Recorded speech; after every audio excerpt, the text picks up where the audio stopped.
Lux Occult is part of the Green Mushroom Podcast Network. Control 3, 2, 4, 8,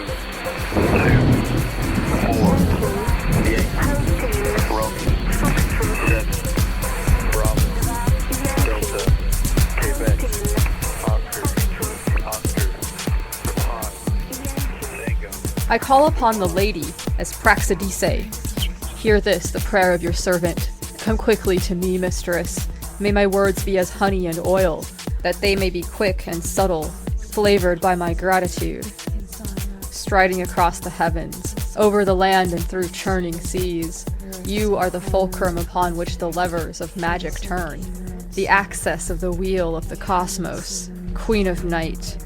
There are no medicines or toxins you do not wield, no secrets elude your seekers, no mysteries repel your supplicants.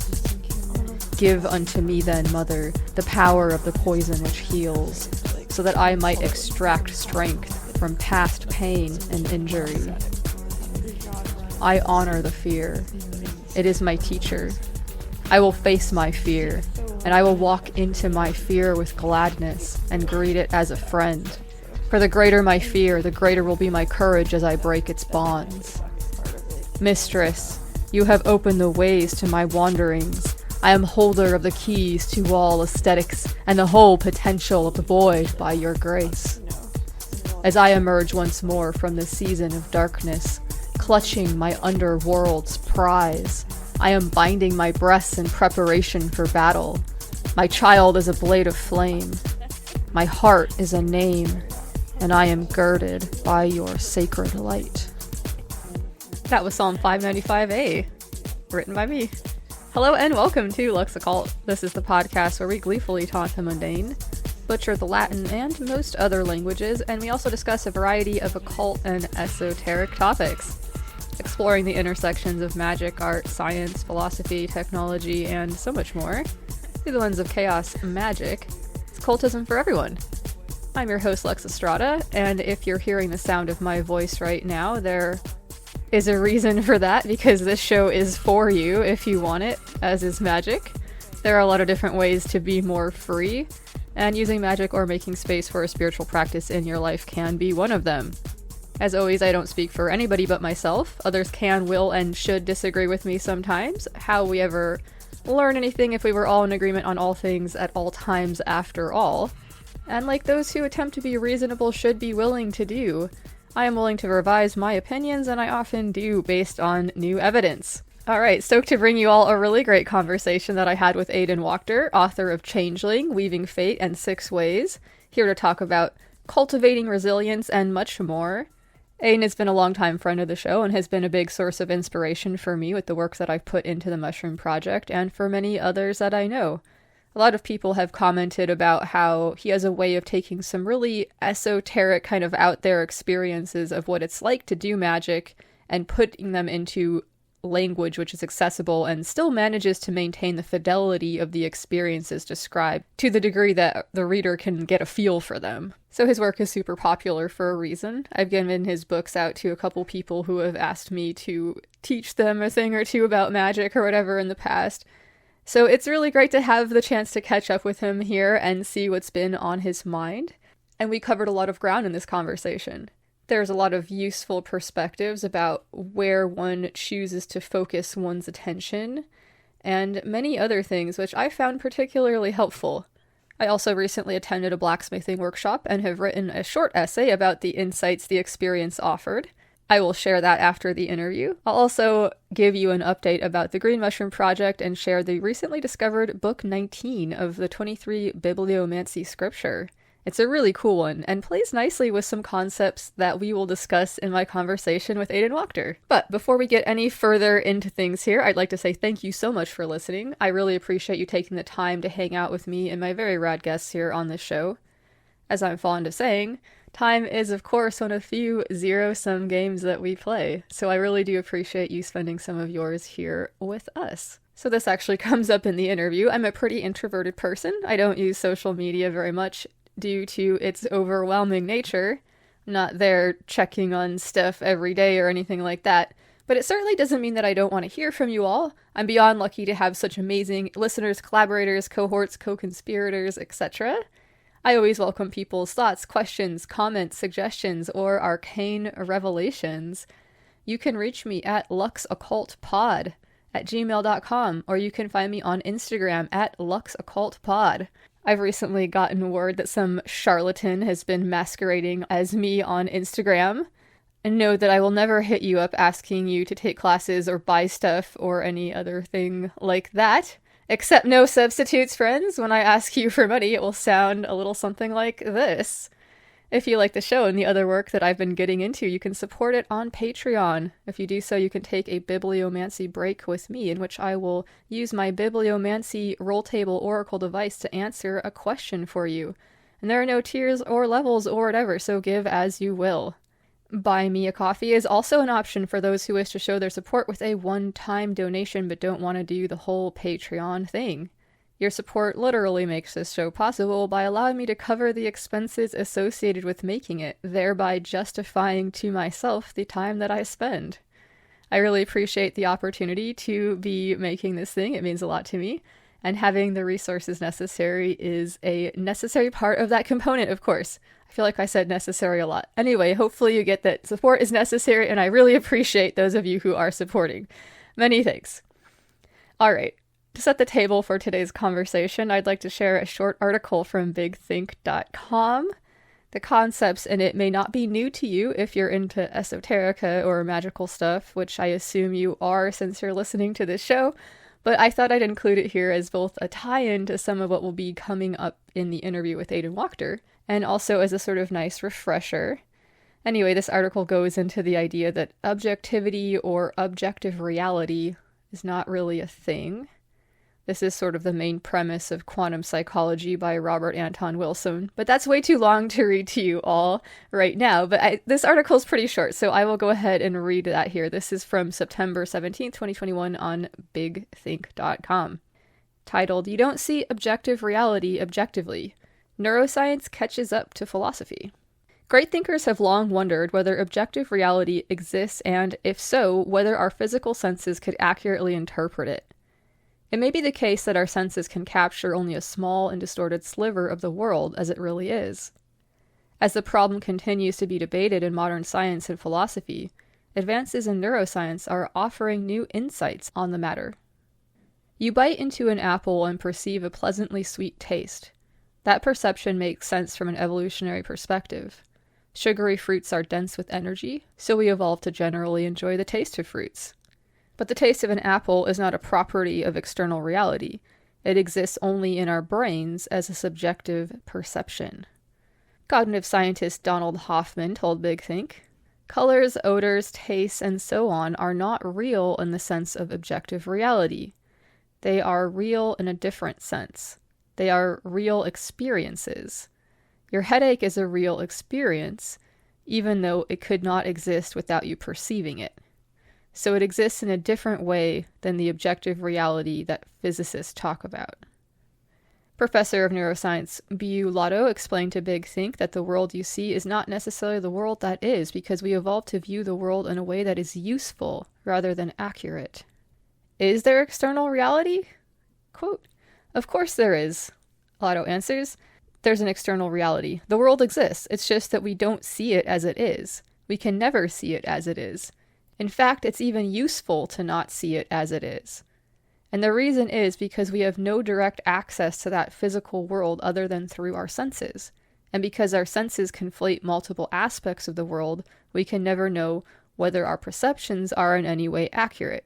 It's not so much, do we see the world in the way that reality is, but do we actually even see it accurately? And the answer is no, we don't. So at this most basic level, we don't represent even the information we're getting in an accurate way. And the reason is because it was useful to see it this way. So what you are seeing is the utility of the data, not the data." End quote. While objective reality likely exists, continues on Big Think here, our senses might not be able to access it well at all. We are all limited beings with limited viewpoints and brains that begin to process sensory data the moment we acquire it. We must always be aware of our perspectives, how that impacts what data we have access to, and that other perspectives may have a grain of truth in them. Philosopher Daniel Schmachtenberger told Big Think, "There is no all-encompassing perspective that gives me all the information about almost any situation. What this means is that reality itself is transperspectival.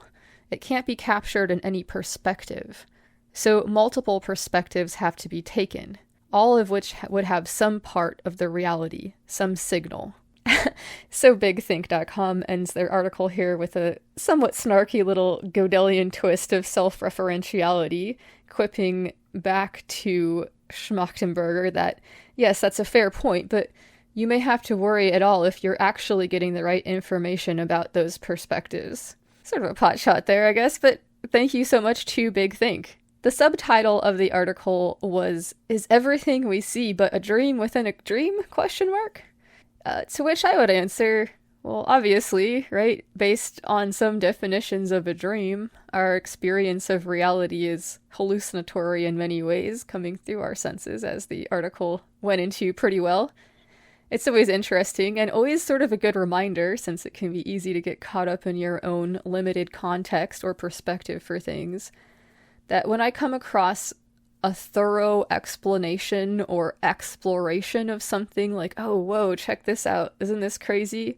Of something like some concept that I take totally for granted and kind of like keep in the background as like a basic operating premise of reality. And I'm like, well, wait, doesn't everybody know that? And the answer to that question is always going to be no, of course not. So there's tremendous value in being able to look at and appreciate multiple perspectives, as the article explains. That's the only way to get more of a view of reality. The notion of perspective is something that came up for me when I was forging my new knife this weekend, too, which I will get to later. But now, I'm very stoked to share with you some of the perspectives of a person who has done a lot towards bringing the practice of magic into people's lives in a way which has a lot of potential to be beneficial to them, and who has also been a great friend of the show and a generally chill person.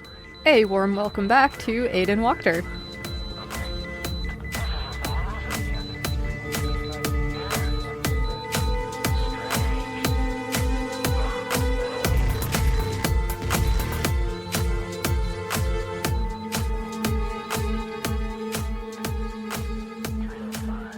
Well, my guest once again today is Aidan Wachter. Aidan, how's it going? It's going very well. Thank you for having me again. Yeah, thanks so much for coming back. I'm excited to hear about what you've been up to recently and all kinds of other stuff. Indeed. How are you? Doing pretty well. I'm fighting off a sinus infection, which has been an irritant. But other than that, just doing podcasts, doing magic, trying to stay chill, the usual. Yeah, well, thank you for doing that planetary thing in your Discord the other day. That was really nice. I liked it. Oh, yeah. Thank you so much for attending that. I've been really excited about that work. It's been some things that have led to some pretty interesting leads, I guess, making contact with these planetary rulers and some of their, I suppose, personal emissaries would be a way of describing some of these things. So yeah, it's been interesting. I'm still pursuing a lot of leads about places where similar work might be being done. But if anybody listening knows about using your birth chart as a sort of guide for pathworking, let me know, because I'm conducting research along those lines. But that's not what we're here to talk about today. We're here to talk about what Aidan's been up to. I know that you've got a lot of stuff going on your Patreon right now. What is that looking like? For me, when I bailed offline entirely, part of it was that the social media aspect had just gone to a really just zoo level madness for me, which was mostly honestly focused in the Facebook zone. There's something about Facebook that really gives people license to kind of go off in a way that I don't quite understand. But it's an interesting space that I don't take part in very often or at all, to be honest. Yeah, I don't go there anymore. I actually have like a placeholder there, but I've never I have no intention of ever using it. But since it's on the same account as my Instagram, and I can function with Instagram pretty well. But so part of that was when I was thinking about returning to some level of being in the public eye again after a couple of years. I knew I wanted to find something that was kind of more invested from everybody involved and lower bandwidth for me. so that there wouldn't be just the sheer volume of input coming at me. Because I really like the operation of being able to have some kind of connection with people that are working with the stuff that I do or similar, that I write about, or similar things. Because I get a lot of, I'm kind of like how I work with the allies is that we're kind of question and answer based. So like a lot of the time the books are kind of me putting forward questions that I have, and then I get information from them, and this all filters together and changes how I think about stuff. And this is just kind of big feedback loops. But it also happens when I'm in communication with other people. So a lot of times if I'm just entirely off on my own without that feedback, I'm not going to write anything. It's just, there's nothing to respond to. And so the Patreon was kind of set up as a way to have a way that's a more limited space where people can connect to me, but it's not just the constant flow of mailbox or the DMs or whatever there. And it gives me a space to then, directly answer questions. So like in the last month since I started, I've done probably an hour on kind of different things to think about doing Black Book work. And a really apparently helpful, although I was like, this might be way too abstract for most people, discussion on things that are like super never talked about protection work, kind of based on my thinking about where we're at in the world. Interesting. Right now, and kind of how hyper vigilant everyone has become for obvious reasons. Yeah, so it gives me a place for that. And then I like the Discord. There's a Discord attached to that as well. So there's a place where people can hang out. And a lot of the question and answer actually is going on, or the questions are going on in there. And then I'm trying to put the answers out on video or audio and some written stuff on the Patreon side where it can be found more easily again, since the Discord is really not conducive to long-term archiving. Yeah, it can get a little bit wild. Our Discord is it's kind of a monster, but it's also a great space to hang out in. But there's a lot of different channels, a lot of stuff going on, a lot to keep There track is a of. lot going on over there. Yeah, it's just I peek in periodically, but it's like, whoa. Yeah, it's too much for any one of us to sort of get a handle on. But there's a great team of moderators there, and I feel so lucky to be able to work with such cool people. And Discord is a really great space for having those types of conversations where you're not, I don't know, there's something about being on Instagram or Facebook or some of these other platforms where it really does feel like you're screaming in the middle of like a crowd where there's just so much going on.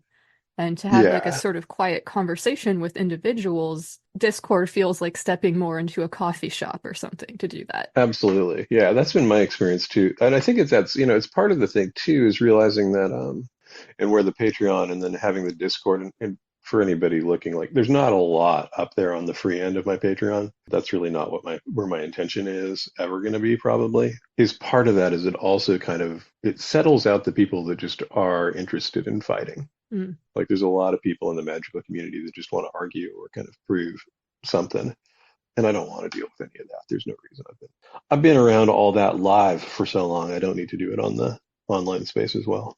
Yeah, sure. I mean, it's exhausting, and I'm sure there's a lot of different reasons why people do it, but yeah, I find it to be pretty exhausting to be around as well, so it makes sense. Totally. So I'm kind of curious, what kind of magical work are you doing right now that is helping you to kind of cultivate a sense of joy or wonder or security or anything like that amid these troubling times, I guess I could say? So some of it is obviously magical work, or would be recognized as such. So I've kind of developed pretty strong relationships with some of the land spirits here. I'm living in the Pacific Northwest now, and I'm in a place that's got tons of creeks and ponds and lakes and based on what you've been putting up on Instagram, it looks absolutely gorgeous. Yeah, it's Mosslorian is what I call it. Very cool. So that has been probably the largest thing. I'm not doing a lot of kind of work at home, but I like to be out in the woods as much as possible, either on my bike or walking. And so I found, there's some active shrines in the area that multiple people are using that are interesting to kind of check in with out in the woods. And then again, like these different, water or groves of forest or rock formations that have got clear presences to them, working with them. And that's been super nice and super kind of, it's like it's energetically soothing. Like these, like unlike a lot of places that I've been where things are like seem a little sickly in the natural world, this has been taken care of pretty well. So everything seems pretty happy and pretty healthy. So it's kind of easy to kind of Yeah, roll that in does there and sound really have that nice. experience, which is really Yeah. nice.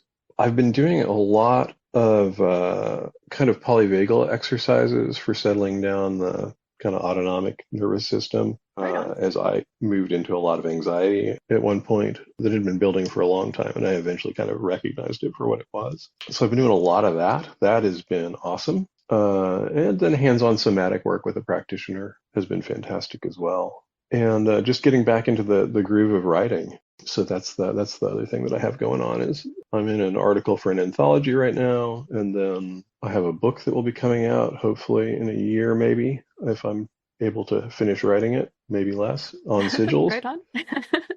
About Uh, sigils, you said? yeah, Cool. it's a somewhat peculiar book on sigils, but Right, okay. yeah, and then I've got a long-term writing project that I'm not sure whether it's one book or many books, so we're still sorting that one. Very cool.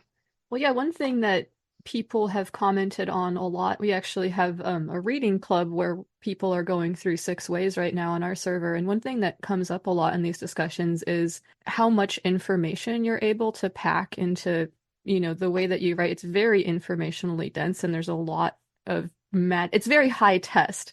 So I could sort of understand why it would like take a while to kind of percolate and form. So yeah, that makes a lot of sense. Yeah, I mean, some of that is just like I get sick of my own bullshit, so I revise really aggressively.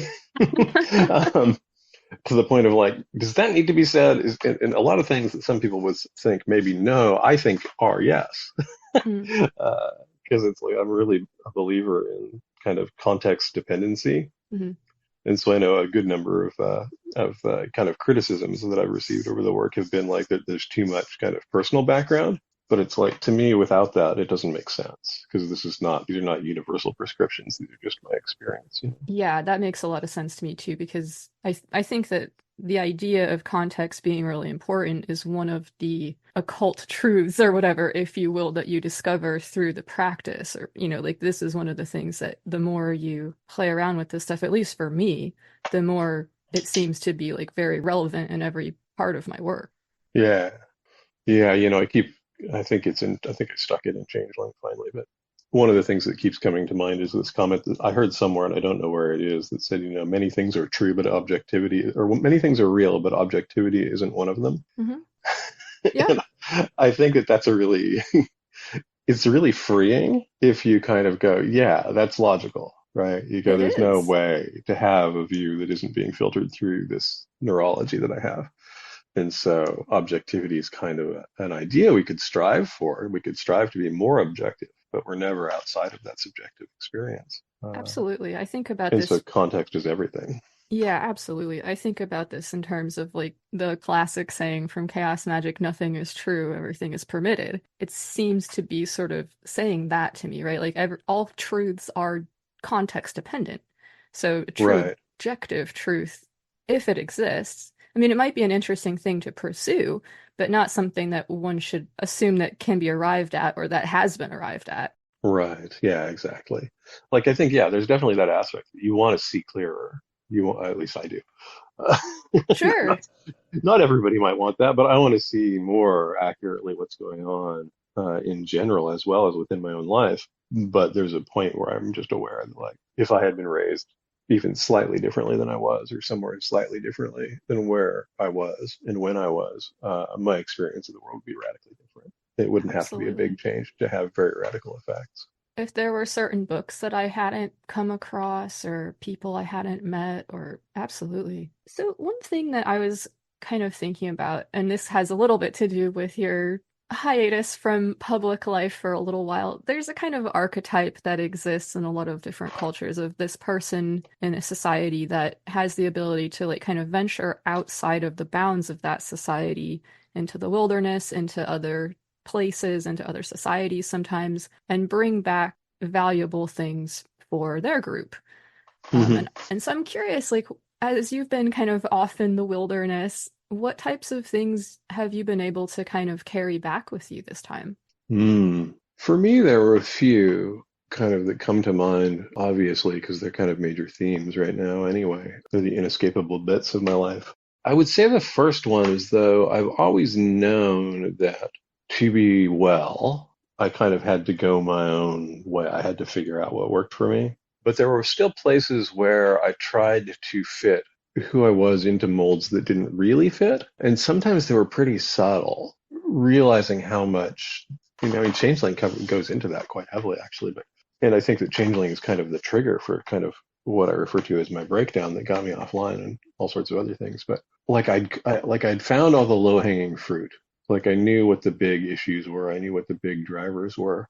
But there was a lot of subtle stuff that I really hadn't gotten a grasp on. And so kind of what I'm coming back with now is trying to figure out how to kind of share that when, again, it's always going to be crazy personal, but kind of giving people pointers or support towards finding those places where maybe in what seem like small ways, they're not walking their path. And sometimes it's really like overt. It's like almost forced, I think about people in prison, things like that, Mm-hmm. where you may really have some serious issues or people in abusive relationships that they don't know how to get out of yet. Mm-hmm. But in a lot of cases, it's just like little stuff. Like, what do you do to get along that actually hurts you? Like, it doesn't seem like a big thing, so you do it. But it actually, as far as the effect that it has, it is a much bigger thing than it appears. And I think that there's cumulative damage that comes from doing that. So that piece has been a big thing. And that's kind of what led me into the somatic kind of experiencing end, not specifically Peter Levine's work, but stuff that has come from that. And then the polyvagal work that is all, I think, rooted with Stephen Porges.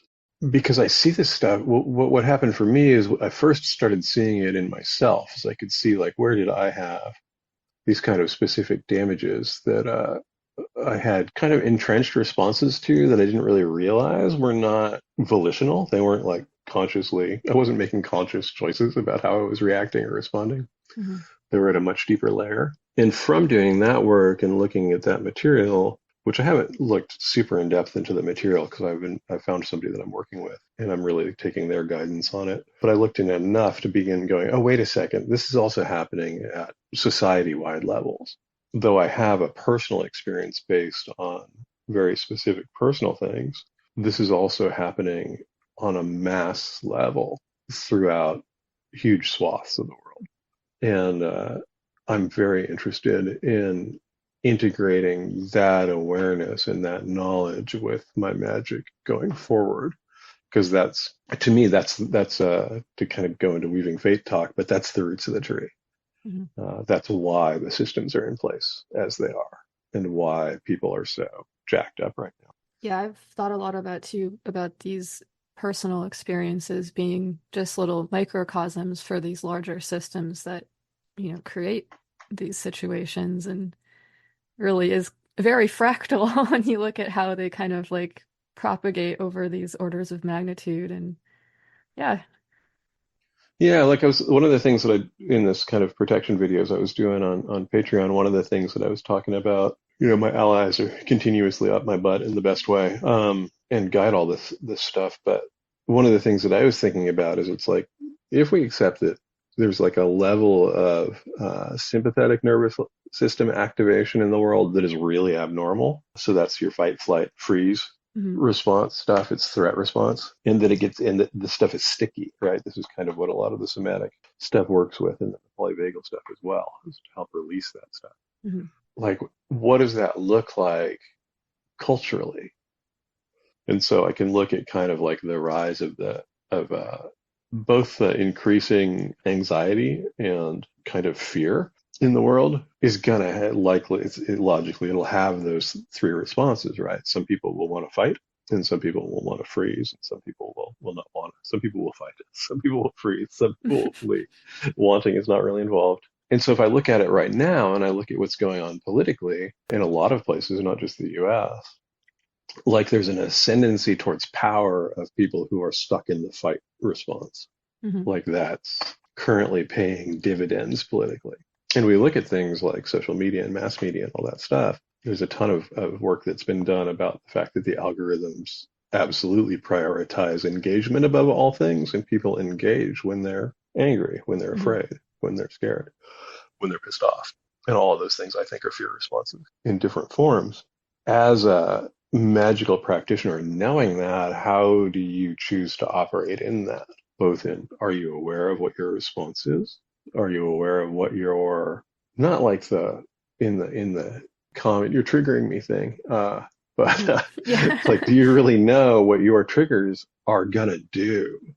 Because they're gonna those buttons are being pushed all the time. And so you can kind of look, can you look at your behavior? Can I look at my behavior and go, oh, in these situations, I want to say fuck you and burn it down. But that's not truly, I don't believe, a conscious response. Now, our brains will make it make sense, right? Sure. We rationalize our behaviors, but that's not really what's going on. That's your parasympathetic nervous system activation, and then your brain telling you stories about it. So that's a huge, that's my primary interest, and that's kind of what I've brought back at the moment. And then through that, I was also, because I think it's totally related, is also I'm really only interested in kind of approaches that are really seem to me ever more symbiotic and reciprocal. Like, I really don't want to, I'm not interested in forcing anything.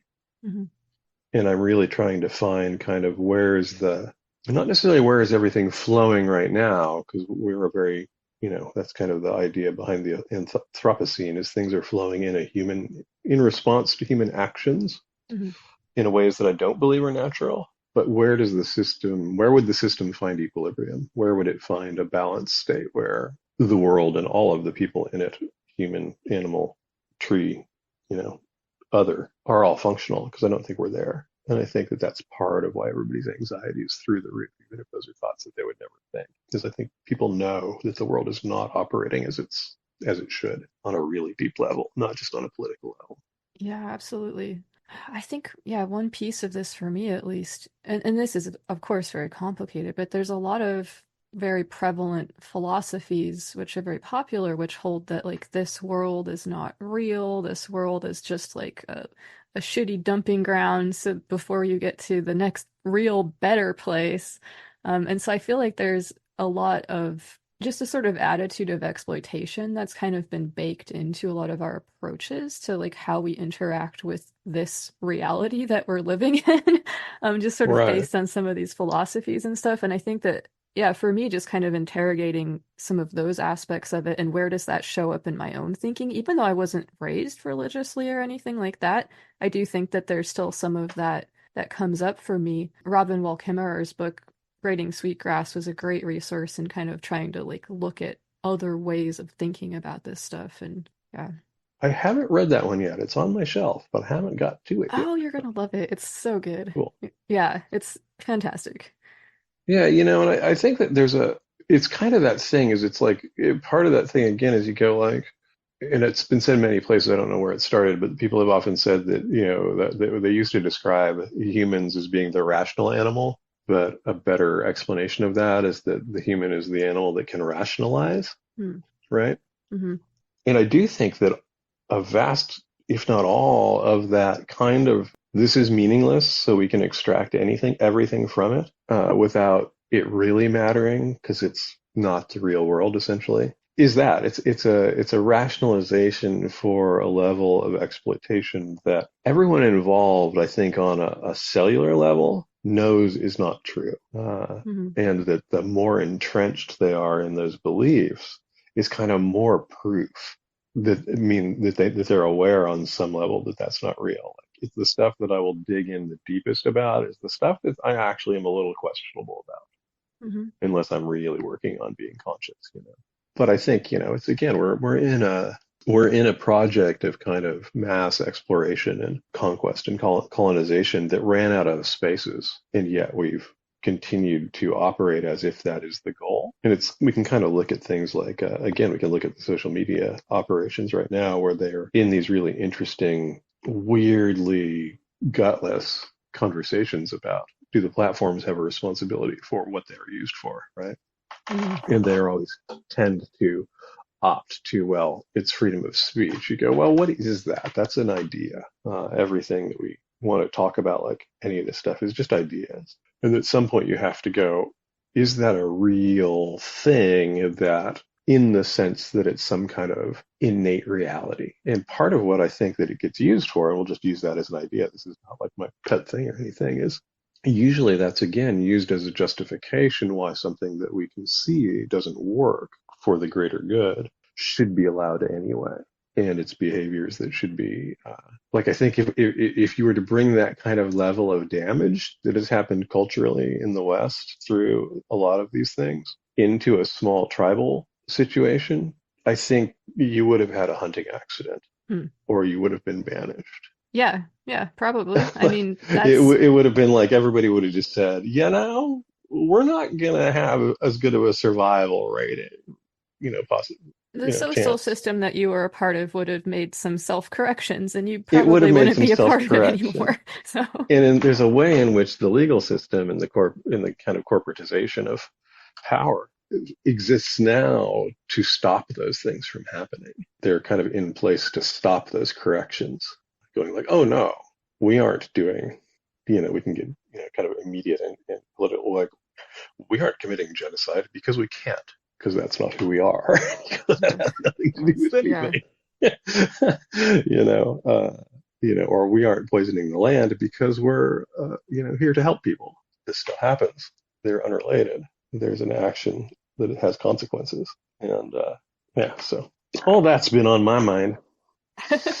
Well, I think this kind of, I mean, there's a lot of fear, and this has always been the case. As we, fear and anger, as we touched on, like these are great things to keep people engaged on Facebook or Instagram or watching the news, like what terrible thing is happening now? I can't turn away because I might miss out on the next big all of these things. It's great for the advertisers who are the main point of all these things is to have people look at advertisements, right? So that's like the Yep. main game that's being played. So in order to do that more effectively, it is within their, they're incentivized to like skew the message in a way that will make it more likely to like cause a reactionary kind of response in people.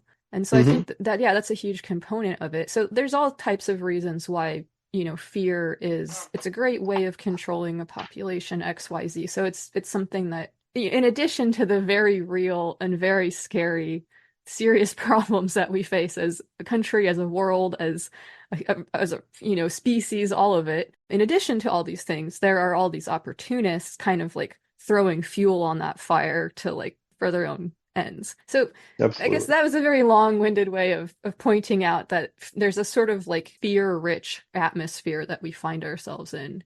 In Six Ways, you talked about the idea of sacred fear, and this is a concept that I think a lot of practitioners will maybe have sort of firsthand experience with if you've ever had one of these like encounters with something and like felt this very like animal, like physical fear in your like it's like a different kind of thing than the fear that you'd get from like watching a horror movie or going on a roller coaster or something like that. Like this is a different thing that feels somatically different in your body. And I Mm-hmm. think that that's really cool and really powerful. And those are experiences that I like to try to cultivate sometimes intentionally in my practice. But I'm curious if there's another way of looking at fear. And is there a way, do you think, of taking like this massive ball of fear that's kind of floating around in the air around us and somehow making that more sacred or magically useful or meaningful or just less harmful? I think one of the reasons that there's kind of a rise of this kind of more somatic understanding of fear and kind of the polyvagal stuff that really is kind of just whether you accept the theory or not, because it's not scientifically proven, but on hands-on it works true enough to work, is I think one of those offshoots. Like there's a level of it's kind of like there's a lot of tiny poisons that we will as people accept because individually they're really tiny. You go, oh yeah, that's bad, but it's just a little thing. Mm-hmm. Oh yeah, that's bad too, but it's a little thing. But you hit a tipping point where you realize like, oh, now I'm in an environment that is actually toxic, right? Mm-hmm. Even though it may not be a single toxin that's causing the issue. Sure, yeah.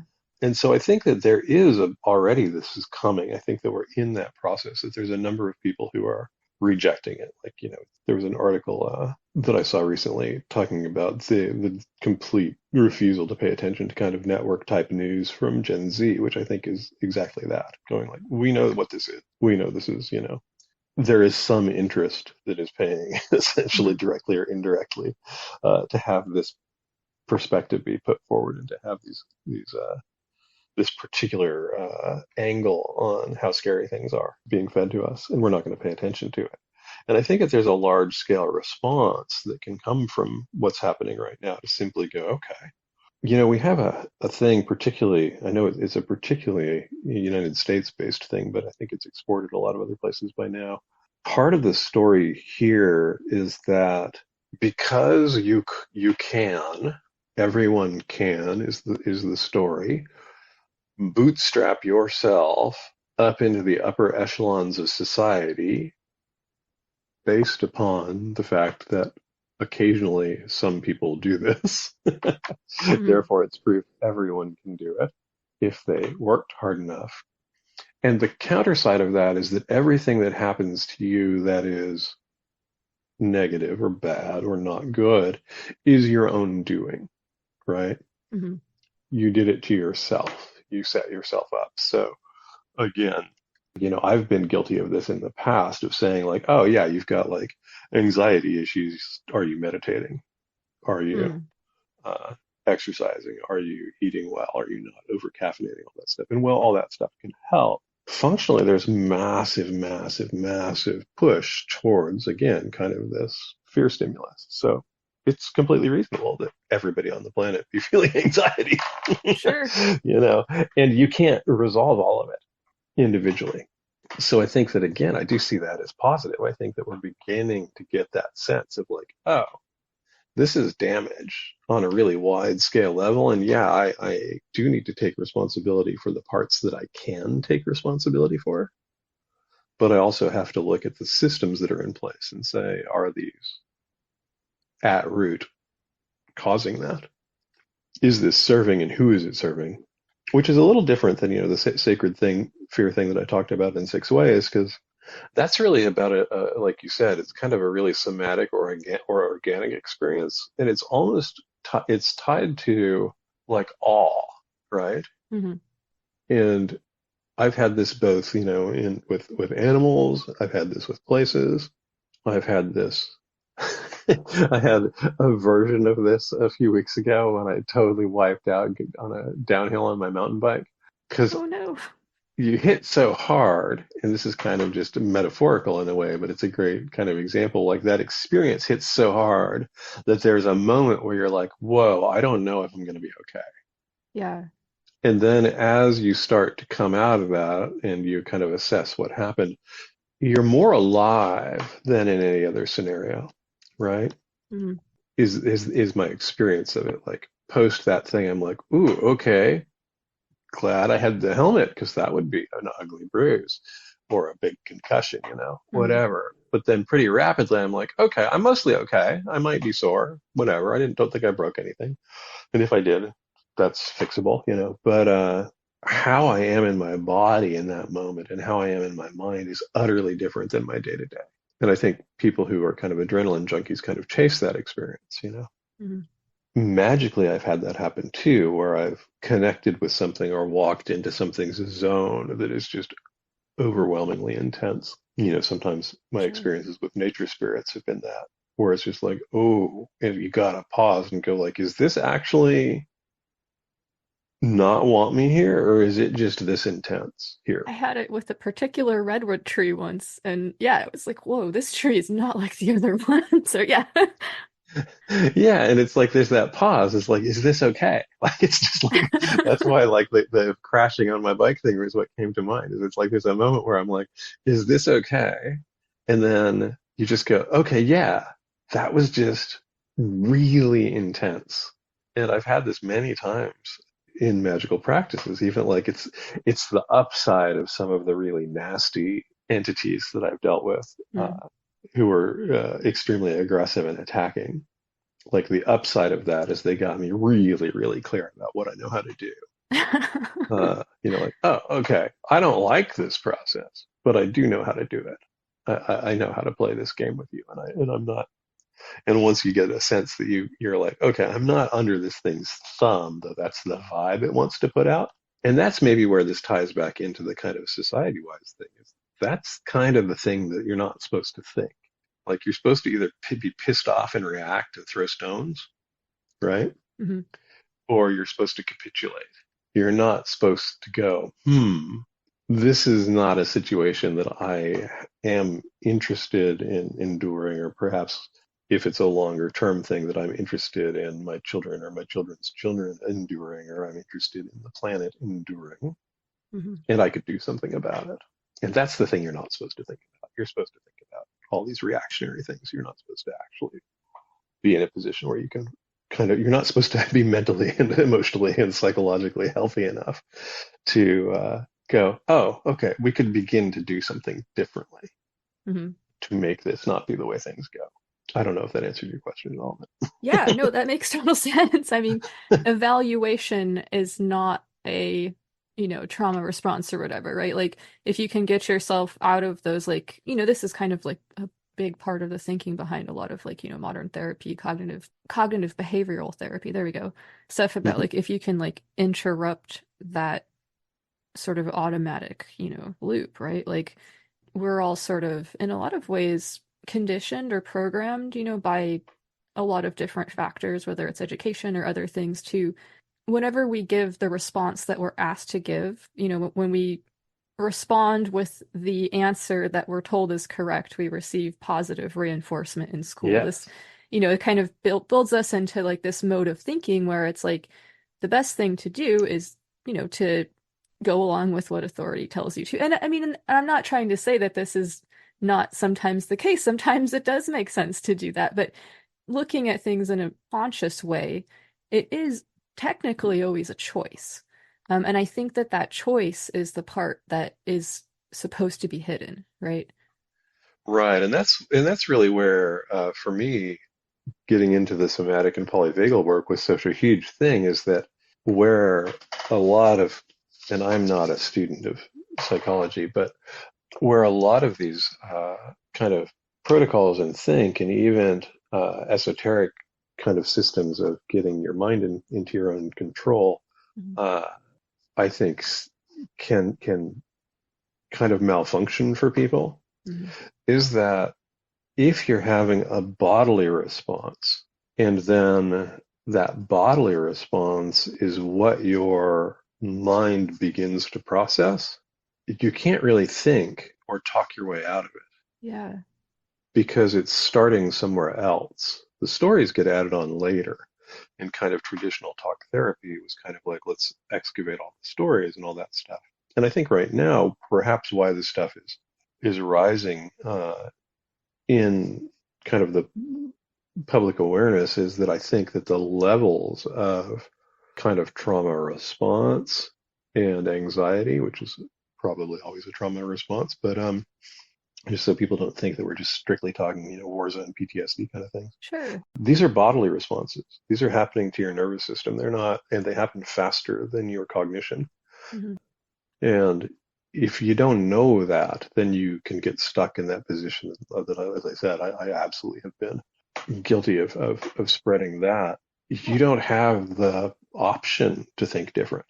Yeah, you're totally right. As far as I understand, and I'm not like a professional psychologist, I do have like I'm a nerd for the topic, so I do a lot of reading on it, but I'm not an expert or anything. But as far as I like understand it, when we do get into this like, heightened emotional state, what often happens is like the part of the brain that's, used for doing rational thought and communication with words and all of that stuff like we're doing right now, that just kind of gets shut down in favor for the part that's going to let you fight real fast or run really well or any of it, like the thing that you would need to fight the tiger you might have just seen in the grass.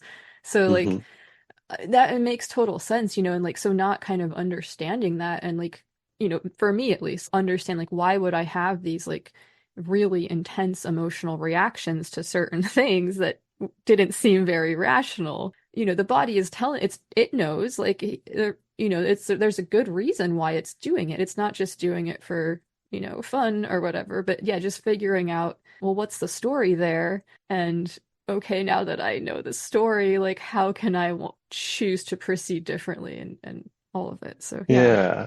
And so I think a lot of these things that are kind of current buzzwords, that's their function, is like going, okay, like you can't think your way out of it, so you got to get some tools Mhm. to settle down that nervous system response, because then you can bring your mind to bear on it. But the other direction does not really work, you know? And so it's very interesting. And then if we were to look at that kind of idea of kind of hypervigilant parasympathetic nervous system response, if we look at the news, if we look at social media, all that stuff, it's designed to generate that. Mhm. It wasn't created to generate that. But as they figured out what causes people to click and what causes people to stay online for another 10 minutes so they can pump another ad through and get some more revenue. As it stands now, most of those systems are definitely designed for that. Yeah. And that's kind of the beauty for me of things like Discord, is it's like there's no algorithms involved. Yeah, it is really nice. It feels very private too, even though it's not private. It does, it feels more chill and private. Yeah. Well, Aidan, it's been really awesome talking with you. Is there anything that you would like to talk about that I haven't asked you about, or do you have any questions that you would like to ask me? Yeah, for me, it's. I think we're in a really interesting moment magically, because we've kind of, and this is just my perception, but I think it's real. Like when I came back into the magical world like 10 years ago, there was like this wave rising of kind of renewed interest in magic and astrology and tarot and witchcraft and the occult and all that stuff. And it seems like that's kind of crested.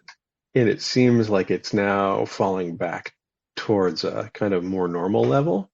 Mm-hmm. Like I see a lot of folks that were mostly some that just got burned out on being in the public eye, because we're in that moment as well where it became possible to kind of monetize your passions due to the internet.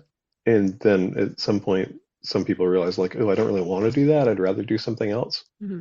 But what do you see that? Do you see that kind of shift away from that? Does it seem to you like that's settling? It's hard to say. I feel like there's a big shift in terms of like what people are interested in. I see there's a huge, like, astrology seems to be having a huge resurgence. That seems to have continued to gain steam. But to be honest, I'm kind of a hermit, and so like I'm a little bit not super engaged with the community like on a huge, like, broader level in terms of like getting out there and talking on Twitter or X or whatever it's called now. I mostly just kind of stick to my own little circles, and I know it's popular with us, but I'm not sure what everybody else is getting into either.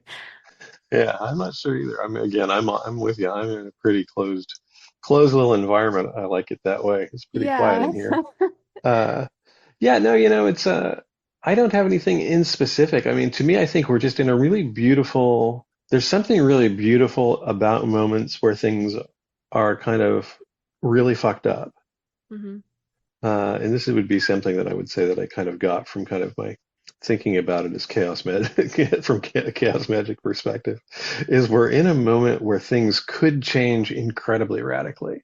And, my kind of driver, if I have one, in kind of being in the public sphere is again, to some degree, is like, how do you want that to go? That's the question I have for people. It's like, not what do you want to fight against, not what do you want to destroy, but what do you want to make? Mm-hmm. What's the world you want to see in 10 years, in 20 years, in 100 years? If you get reincarnated in 150 years, what do you want to land in? Yeah. That's a really interesting question to me. And that's kind of where I'm putting my time. I'm a total, something else I've been talking about and writing about a little bit. I totally am a child of dystopian fiction and dystopian world stuff. My earliest, I was into science fiction and fantasy, but I pretty quickly got into like the Michael Moorcock Eternal Champion stuff, which is really bleak. Yeah. It's all of these dudes fated to like fuck up in the same ways, and really, theoretically incredibly potent people, impotent in the face of the universe. And then as a kid, the Mad Max movies came out. And there was some part of me that was like, and this is probably because we were kind of still in the more globalized fear of nuclear Armageddon, but there was a part of me that was like, oh yeah, I see that. That's coming. Sure. We may not have as cool of cars, but we're headed there. Uh, and I think that there's kind of like there's a way in which that's kind of it seems like there's two things, which is there's like the one super like ultimate techno fix, like we will come up with a sim that is so good we can just all move into that and everything will be fantastic forever. Yeah, Which is it'll be really like just heaven. We just need to. Sorry. it's like it's like it's the techno version of the Jehovah's Witnesses. You know, you Yes. can live forever on paradise on earth, Mhm. except that you can live forever in paradise in the sim. So there's that side, and then it seems like there's like the folks that just will not look at what's going on at all, which I totally get. It's pretty sketchy right now. Mhm. But then there's the other side, which is like this really like I have this acceptance of kind of dystopia. Like we're in it, it's going to get worse. It's always going to get worse. It's kind of set in stone. And I'm like really like trying to figure out how do you counter that? Because I think it's not real. I think it's Mhm. potentially real, but I don't think it has to be. And so I'm really interested in how do you kind of directly bring the tools that we have, both on a more wider society level and then also as magical people, to bear on that and to go, okay, things are really screwy and not in a good way right now, but could they be changed? And how would you go about that on a personal level and on a wider level? And so that I think is super fascinating to me. That's where I'm pointed. Yeah, very cool. Definitely stuff worth considering for sure. Yeah, I was thinking about what you were talking about earlier with this idea of colonialism and territories and, kind of seeing this in a situation where physically we've run out of space, land to kind of do this with, but there's new types of territories which are being opened up, like these digital territories, territories of the mind, perhaps. I read that recently Elon Musk has put a computer chip in his brain to be the first test subject. So, like, I think that we're seeing these new, like, I don't know if you want to call them battlefronts or just places where there are these, like, liminal boundaries where things are changing. And these are places where I think are interesting to work towards the future that we would fantasize about. hmm Yeah, and I think that the root thing that I always come back to is like we're organic beings in an organic environment, and no matter how much it might be attractive for that not to be true, this is why I'm always I so question all the techno fixes that don't directly address that. I don't know how you fix the organic issues with tech because I don't see them producing the kind of complexity that the system thrives on, right? Like if we Mhm. look at the lack of biodiversity and things like that, like why is that not a bigger thing? Not the idea of plant trees or save the whales or whatever, but why is that not really taken up steam of the idea of like, how do we radically, knowing that been mass species loss and that that's not something you get back fast. But yeah, how do you generate equivalent levels of, or at least functional levels of biodiversity? That's a really interesting one that I just do not see discussed much. Like it seems like it's always like, how do we hold from everything getting worse? But I think that if that's to me, that's like a concession. It's like, that's a concession to something that's not really viable because we're not in a good state right now that way. Yeah. So, well, I do think it's that kind of frontiers of human digital interface goes, you're still stuck with the body. Sure. And to me, that's a good thing because the body is way more capable uh, and way more complex than anything that we can create so far.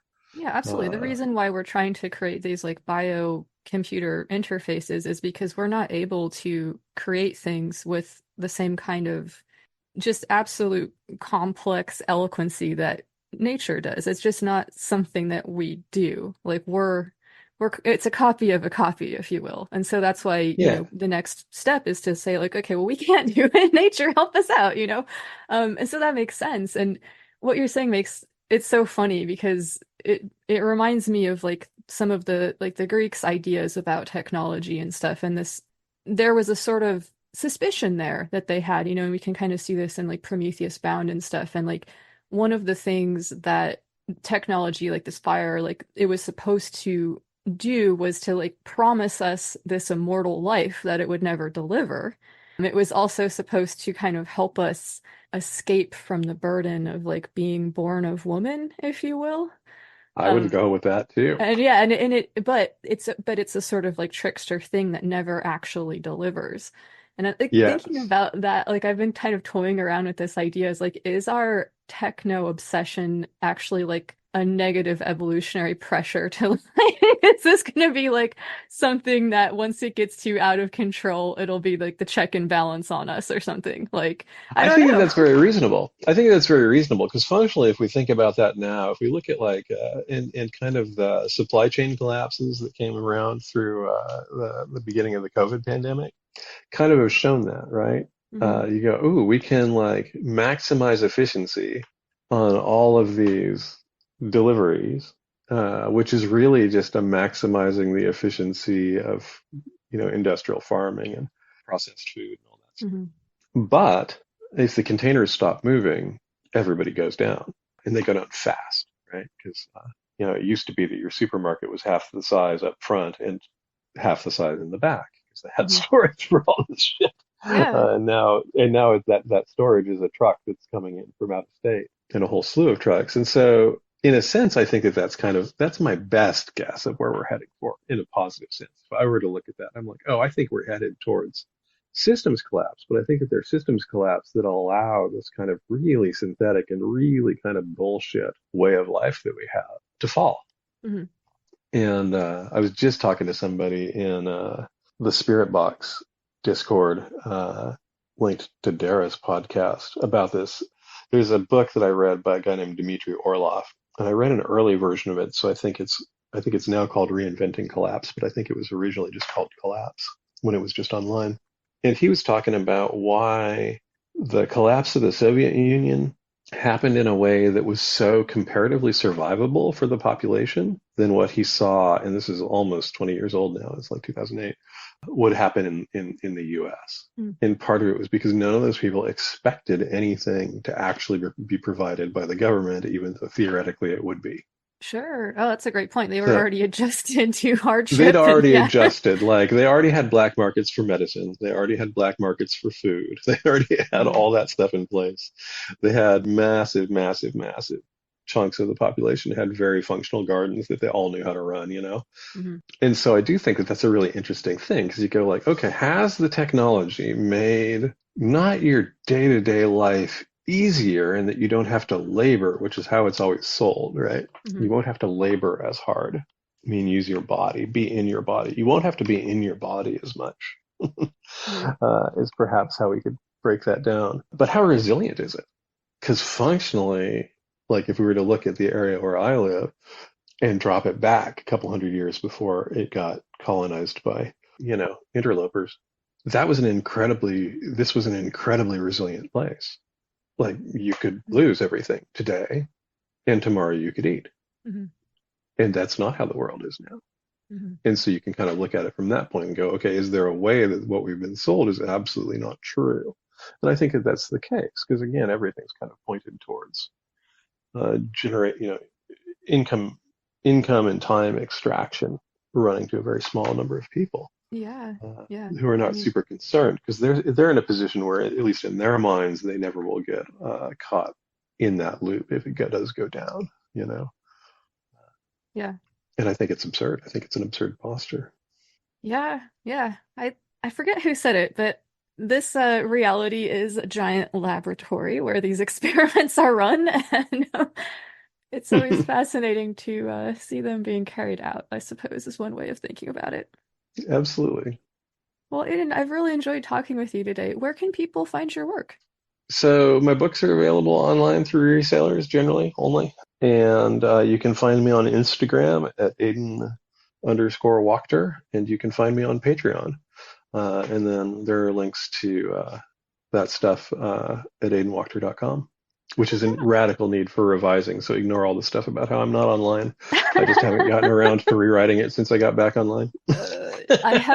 I'm the one that is in charge of keeping the Green Mushroom website up, and I am not very good at it. It's not something I enjoy very much. I try, I'm doing my best. I can definitely relate, though.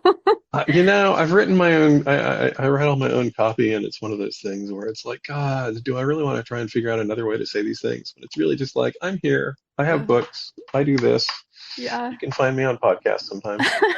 That's really all the website's there for. I don't sell anything through there, so it's kind of like, why? It's like, I do exist in the world. Here's the this internet is my will prove business card. Absolutely. All right. Well, do you have any last words or thoughts that you would like to leave the listeners and I with? I mean, realize that things are messy and things might be bad. They don't have to be.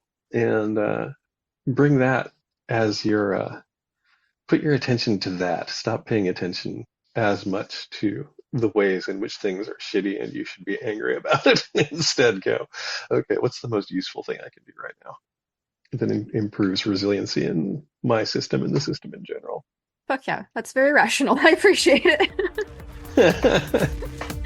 All right, well, take care. Thank you so much. Thanks for having me.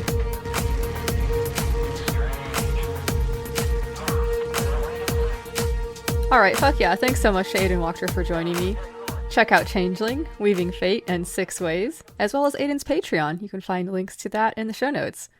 I really appreciate the reminder to fix my gaze where it will be most helpful. I'll get back to this idea in a bit, but I wanted to touch on a few things that came up in the interview real quick. Aidan made the comment earlier about situations where people might find themselves in where agency has been reduced or they are in danger or other not great things like that are happening. I think being in prison or in an abusive relationship were the examples he gave.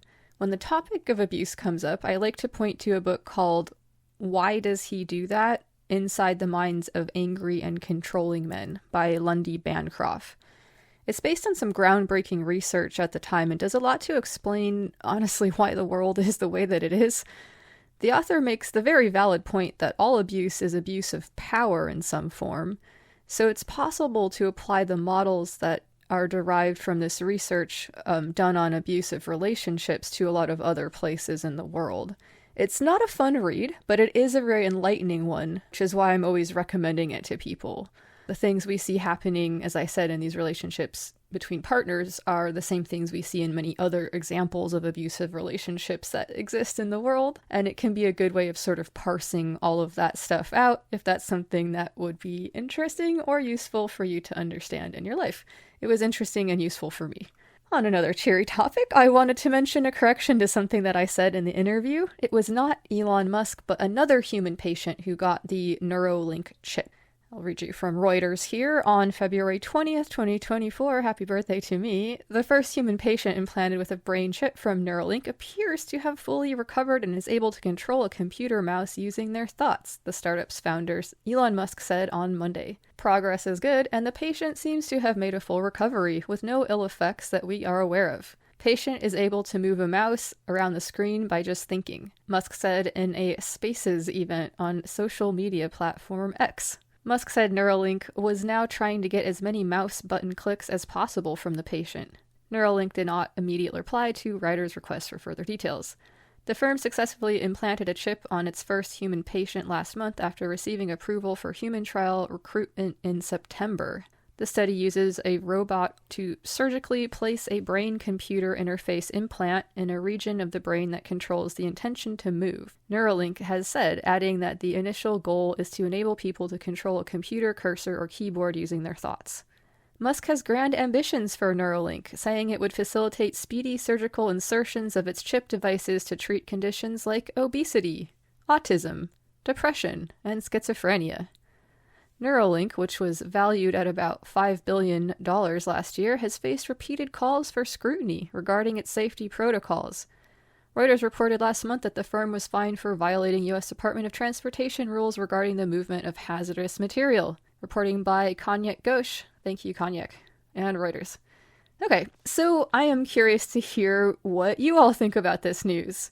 You can reach out to me at luxoccultpod@gmail.com or luxoccultpod on Instagram. I have some thoughts, which I will share quickly with you. The idea that putting a microchip in your brain, or this one in particular, could be a so-called cure for autism, I mean, in addition to being incredibly fucking offensive, suggests to me that this chip has the potential to change the way that you think. It's sort of interesting concept, but will likely not be up to you to decide how that goes. It will probably be the company whose robot put it in your head. Perhaps it's somewhat ableist of me to say that a technology which maybe has the potential to improve the lives of those with disabilities is a bad idea, but I feel like that in this instance, the potential risks, both in terms of safety and the impact it might have on society, far outweigh the potential rewards. Beyond people with disabilities, I'm actually a little unclear about what the potential rewards might be. By the sounds of it, with the robot arm making it super quick and easy, this is not going to be like rolled out as a medical thing only, since they're like working on making it an assembly line type of a thing. I wonder how malware attacks might affect technology like this. So I feel like a lot of people are expecting the government or someone else to step in and stop this like supervillain shit from happening to humanity. Some would argue that that's maybe not the role of government, you know? In this instance, I'm not sure that like matters at all, because at least where I live, the country's government is so incompetent that they can't even do the job of getting rid of our absurd tradition of changing our clocks twice a year, even though everybody is in agreement about how silly it is. It actually seems like one of the few things people can agree on these days. Despite this, I'll be changing my clock pretty soon. And this does not bode well for the government being able to do anything about Lex Luthor, I mean Elon Musk and his corporations Xing us all over. No, it's going to be the consumers and the population in general who are going to be heavily distracted with stuff and influenced by advertising and all of that shit. Maybe Musk wants to make this chip so that people will find him more tolerable or something like that. So I've obviously been experiencing a lot of existential dread about a lot of things. That little rant you just heard is evidence of that, perhaps. It was really good to talk with Aidan and be reminded that it can be helpful to look towards what we do want rather than what we don't. There's a lot going on that makes me want to say fuck no. But there's also a lot that makes me want to say fuck yeah. Speaking of which, I want to share book 19 of the Green Mushroom Project, 23 Bibliomancy Scripture, because it sort of rhymes with some of the themes in today's conversation. At least that's how it hit me on Friday the 23rd when I heard it upon its discovery. But first, let me take care of a quick bit of housekeeping and remind you not to miss out on any of the great shows we have here at the Green Mushroom Podcast Network. We've got Administrism, Agnostics, Primordia, Ad Hoc History, Smuts Up, Unearthing Paranormalcy, XV Planus, and Camera Occulta. If you like the show and you're into what I've got going on over here, you can support it on Patreon, which will entitle you to receive a bibliomancy reading from me. Making this show is a lot of work, especially for just one intrepid podcaster, but it means a lot to me to be able to do it. Thank you so much to the people who are making it possible by giving on Patreon or buy me a coffee, and to the people who are supporting the show by spreading the word. Tell all of your friends, allies, and magical associates about it, as well as everyone you meet at your next S-Spot. You can also post about it on social media or write a positive review where that's possible. Both of these things are super helpful, so thank you very much to those who are already doing so. And yes, don't forget to smash the shit out of that follow button so you can get updates when a new episode comes out. You can find Lux Occult, Hello Void, and other merchandise available at illuminindustries.com, which is my Etsy store. Items will be printed on demand using the most eco-friendly options I could find and shipped directly to you at close to cost. And shout out to Mirth and Woe on Instagram, aka T Grady, for assisting me in designing the Hello Void image. Alright, a lot of fun stuff going on with the Green Mushroom Project as usual. All of our fun and free activities are open to anyone and hosted on the Green Mushroom Discord server. Join us for our weekly Friday chats, our monthly rune study group, and our 6 Ways book club, as well as for 23 Bibliomancy on the 23rd. And on the 24th of the month, check out 24 CinemaScore, hosted by Yaramarud, where we hang out and make fun of campy old horror movies. Alright, so as promised, let me share with you book 19 of 23 of the 23 Bibliomancy Scripture. Body, analogous if not identical with the Kundalini serpent. Thin silver of God's fallen tongue, or its bloody song. Whereas Gumbatas writes, shrines of one kind or another are so, would offer us teachings, support, and healing. Sadly, this is multi-dimensional ripples in a vast sea of possibilities. We can... When he finished, he held the note out toward me. We shifted to focus on what we long for and love, rather than... Fuck yeah. Much love and much love to everybody participating in the Green Mushroom Project, regardless of what that looks like for you in your practice. All right, let's do listener mail and shoutouts.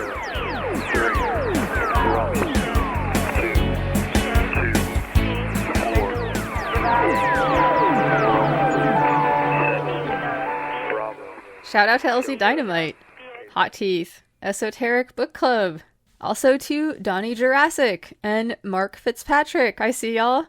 To SM Kennedy, you can hear our chat in episode 67, The Wiliest Chaotes with Chaos Magic News, and Ghost Boxes and Gematria with Bobby Hale. Shout out also to Matt from ChaosTarot.com. There's a new feature coming soon to the sigil generating app where users can draw planetary square sigils or witch wheel sigils or many other types over the green mushroom hypho sigil, and this will be available soon. Until then, check out all the other fun and free tools available on the Trinary web app. Shout out to Merrily Duffy, host of the Casual Temple podcast. I had a great time talking about ways of approaching a chaos magic practice, as well as some thoughts about some recent work I've been getting into. Merrily's a very gracious host, and I had a fantastic time. It's always painful for me to listen to myself on other people's shows. I say the word like with a lot higher frequency than I would prefer, but I think we covered some really cool ground, which will hopefully be helpful to people. I think I gave a surprisingly lucid description of what chaos magic is like, so that's cool. This episode is available now on YouTube and where you hear podcasts, and there will be a link to that in the show notes as well. And keep an ear out for my conversation with Merrily, which will be coming soon to this RSS feed. Shout out to Dr. Vanessa Sinclair. So excited to be a guest on the Rendering Unconscious podcast, alongside my friend Keats Ross. Double the trouble. I'll let you all know when that episode comes out. You can hear Vanessa and I talk about psychoanalysis and the cut-up method in episode 75 of this show. And shout out and thank you very much to anybody that I might have missed with all of these. It's a lot to keep track of, and I appreciate every missive that comes my way. So thank you all so much for the support and information and all of the rest of it. Cheers! Alright, getting into some final thoughts here. I wanted to share with you all a little essay that I wrote about the experience that I had this last weekend at a blacksmithing workshop. So this is something from a little writing series that I've been doing called Void Journal, where I write to the void and tell it things. And yeah, I'm kind of curious to hear what people think about this, if this is something that you all enjoy, or you hate it, or whatever. Yeah, let me know. Your feedback is valuable, of course. You can get me at luxoccultpod@gmail.com or luxoccultpod on Instagram. Alright, so this is Void Journal, Meditation on Blacksmithing. Hello, Void. Gratitude. I spent the weekend at a blacksmithing workshop creating what turned out to be a chef's knife. I was planning to make a belt knife or something unique looking for my altar, but when I began to work with the steel, it was apparent that it wanted to be what it eventually became. I felt a bit let down by this at first, like I had failed to carry out my vision, which I suppose is the case by some ways of looking at things. A lot of this has to do with the fact that I'm a complete novice in the craft. This is only the second knife I've made, and the first I hammered out rather than cutting and grinding the steel. But I do think there's also the lesson that things seldom look how we think they will, even if things go well. I still got a knife out of the hard work I put in, but it ended up looking very different than how I imagined it might. Rather than being disappointed about something that never existed still not existing, I can appreciate the knife I actually did make. Functionality is something I've been trying to cultivate more of recently, and my new chef's knife is very functional. I like that about it. I've recently begun a new chapter of my life, and transitional periods are seldom pretty or easy. This one has been no exception to that rule. I attended the workshop at a very opportune time, since I was processing a lot of things I felt pretty fucked up about, and had a lot of aggression to work through. It felt incredibly satisfying to hit metal with a hammer for a while. At the end of the first day, my forearms and wrists were worn out to the point of failure. I couldn't even hold a glass of water in my right hand. There was a bloody blister on my palm and tiny burns all over the back of my hand. The work was uncomfortable in many ways. It was hot, dirty, and tiring, and presented many chances for injury. It was necessary to operate with intention and situational awareness at all times, and there were many aspects of it which were somewhat stressful. All this being said, it was incredibly satisfying and cathartic work to carry out. I would definitely do it again, and intend to. For a lot of the process, the knife looked ugly and misshapen. It was darkened with carbon and looked like a piece of melted scrap metal. I had a hard time imagining how what I held in my hand would ever become a beautiful knife like the ones littering the instructor's workshop. I admit to feeling slightly anxious or dismayed a few times, thinking that what I was making would never become something functional or presentable. But I trusted in the process and continued to put in the work. Slowly but surely, the creation began to take shape. It didn't look better and better, though. The process wasn't linear like that. After much patience, concentration, and physical exertion, I held the finished thing in my hands and felt satisfied about the work I'd put in.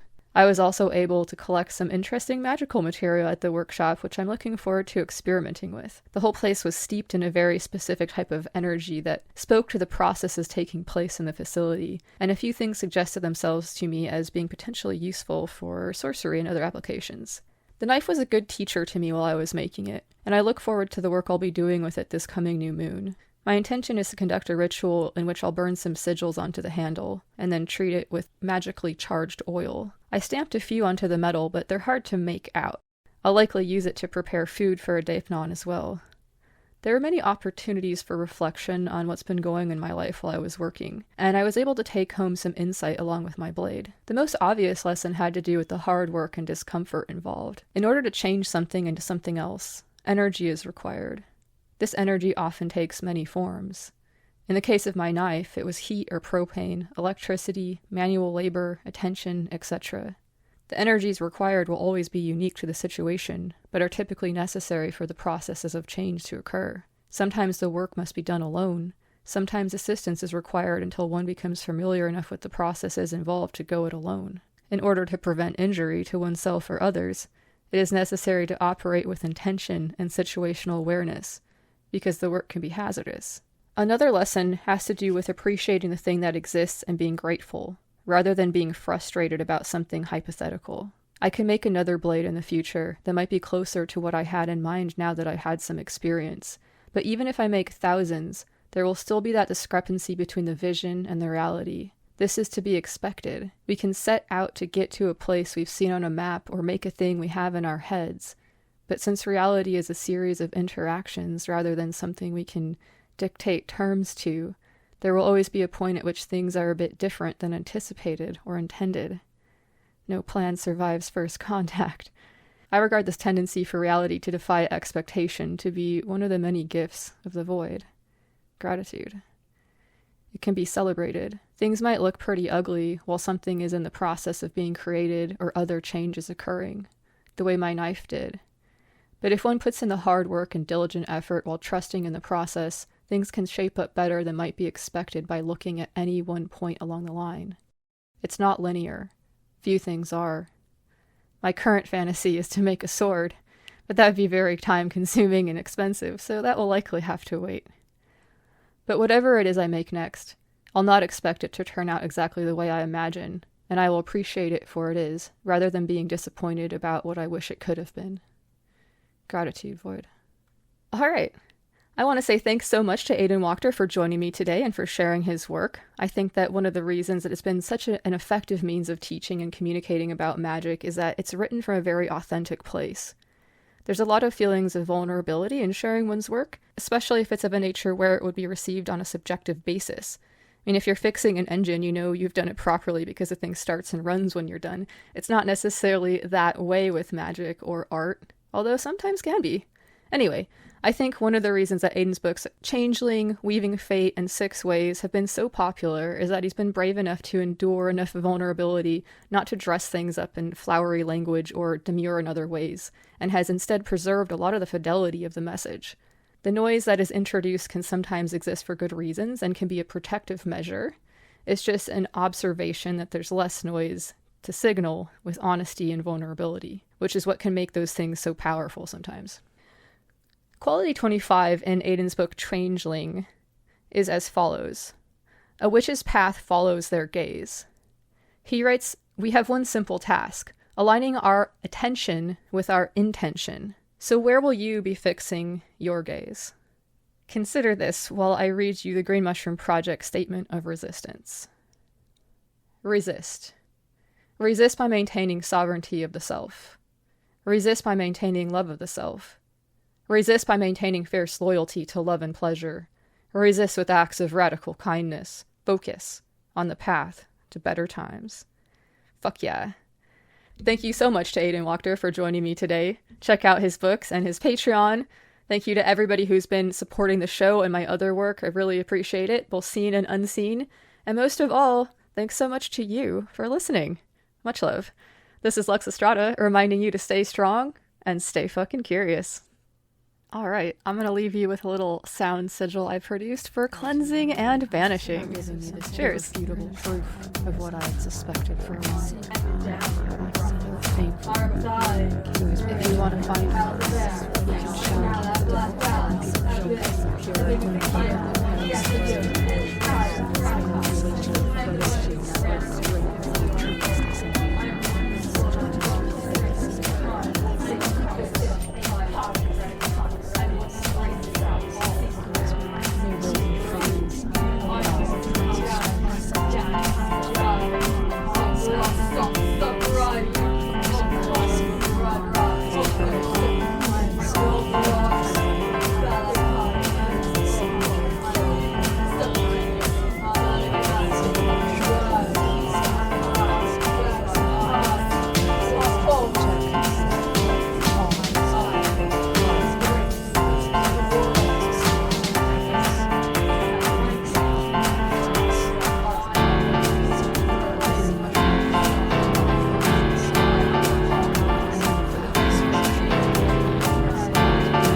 manipulation or predation that restrains me. I'm now free to pick up the pieces and move on to something much better and much brighter. If you want to find a road, but I'm very happy to finally be shutting the house there on this dark chapter. I finally get it. I can't fucking wait for anybody else to give me permission. I just have to fucking do it myself. It took me long enough. Gratitude, Void. Lux Occult is part of the Green Mushroom Podcast Network. Are you tired of other so-called energy drinks leaving you stuck at start while your opponents level up? Try Demon Semen, new from Blastastic. With 5 patented ampers plus a spicy kick of cayenne, Demon Semen will have you blasting to the next level. Don't have time to guzzle the whole bottle? Sometimes I just spray it all over my face for a quick pick-me-up between bosses. Demon Semen by Blastastic. It's conquest in a can. Blastastic, get blasted! Demon Semen and Blastastic are registered trademarks of Illumin Industries. All rights reserved. Available wherever narcotics are sold. See label for possible side effects.